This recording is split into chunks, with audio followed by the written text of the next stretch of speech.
Hello everyone, it's me MUFTi and welcome to another tennis blog. We're here in Haywards Heath at the Victoria Park tennis courts, and today we're going to be talking about the Australian Open 2026. Of course, the tournament has concluded, the Grand Slam has finished, and we do have a winner in both the men's and women's side of the sport. And so let's carry on and see how we do.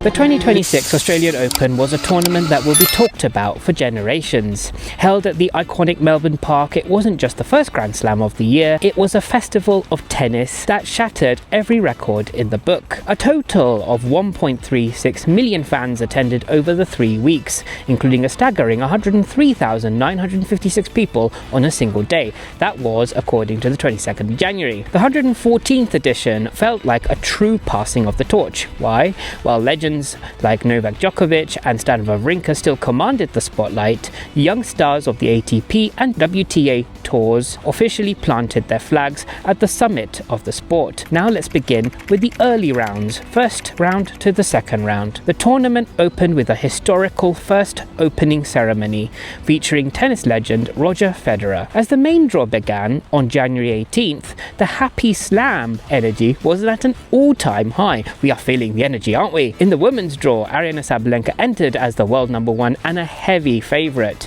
She began her quest for a three-peat with a dominant 6-4-6-1 win over French wildcard Tianssoa Rakotomanga Rajaona. Her rival, Elena Rybakina, also looked very clinical, moving through the first two rounds without losing a set. On the men's side, Carlos Alcaraz and Jannik Sinner, the defending champion, played with supreme confidence. Alcaraz, at the age of 22, was on a mission to win the only Grand Slam missing from his collection. The early rounds also featured a farewell to a champion. The emotional story of the first week was Stan Wawrinka. The 2014 champion and former world number 3 played his final Australian Open at the age of 40. He won a grueling 5-set match in the second round, his 58th career 5-setter, tying a record with Ivan Lendl before eventually falling to Taylor Fritz in the third round. The crowd at Rod Laver Arena gave him a standing ovation that lasted for minutes, a fitting goodbye to one of the game's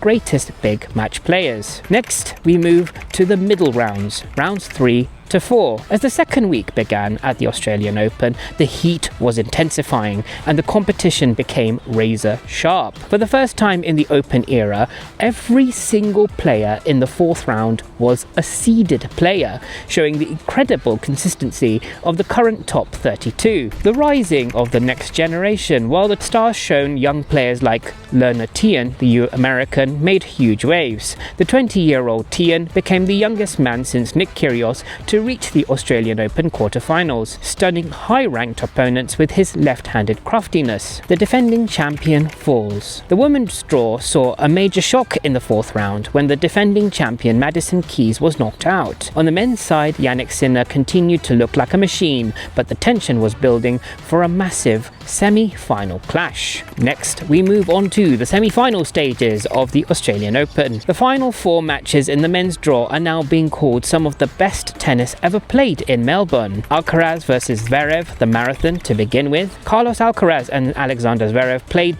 a match that left the crowd breathless. It lasted 5 hours and 27 minutes, making it the longest semi-final in Australian Open history. Alcaraz survived a physical and mental war, winning 6-4, 7-6, 6-7, 6-7, 7-5.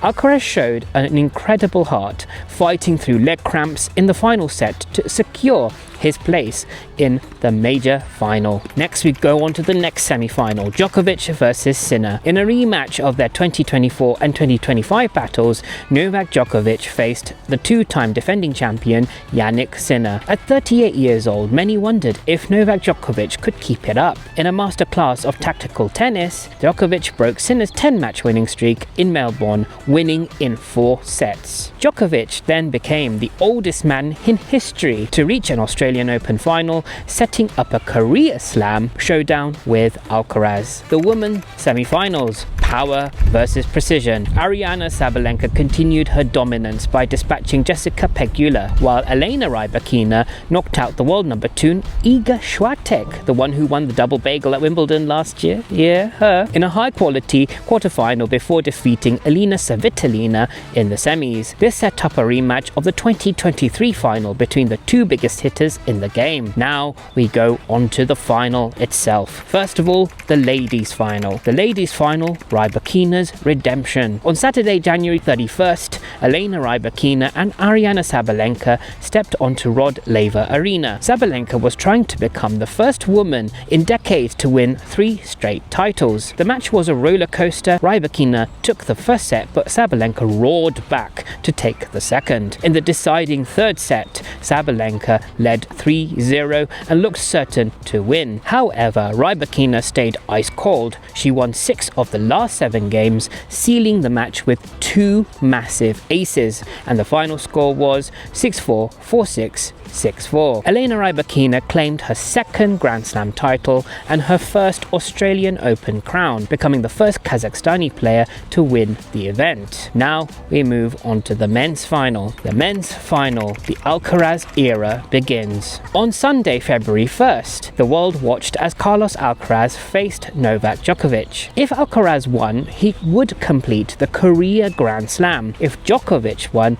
he would claim a record 25th major. Djokovic started perfectly, winning the first set 6-2, but Alcaraz didn't panic. He raised his intensity, using his speed to track down every ball. He dominated the middle sets and then broke Djokovic at 5-all in the fourth set. The final score was 2-6, 6-2, 6-3, 7-5. Carlos Alcaraz became the youngest man ever, 22 years of age by the way, to complete the career Grand Slam. He also handed Djokovic his first ever loss in an Australian Open final, ending a 10-0 record. Right, let's talk about other champions and special stories. The 2026 tournament celebrated excellence across all categories. Men's doubles, Christian Harrison and Neil Skupski won their first title together in a straight sets victory. In the mixed doubles, Australia's Olivia Gadecki and John Peers thrilled the home fans by winning the title in a dramatic tiebreak. In the wheelchair events, Tokita Oda defended his title in the men's singles,